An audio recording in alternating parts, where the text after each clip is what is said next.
এবার ধরো very important, মন দিয়ে, সি কোনো ইনফরমেশন কিউ কে দিতে চাইছে, তাহলে কি করে হবে? সি কিউ কে দিচ্ছে, ভালো করে দেখো, সি ডিপার্টমেন্ট 1 এ আছে, কিউ আছে ডিপার্টমেন্ট 2 তে। সি কিউ কে কোনো ইনফরমেশন দিতে চাইছে, কিভাবে হবে?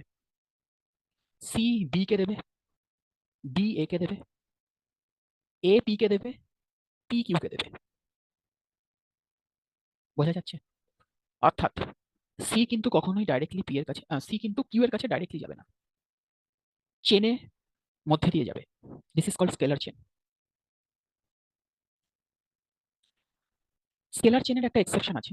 ধরো কোনো এমার্জেন্সি ইনফরমেশন ট্রান্সমিট করতে হয়, তখন যদি সি বি কে বলে, বি এ কে বলে, এ বি কে পি কিউ কে, অনেক দেরি হয়ে যাবে।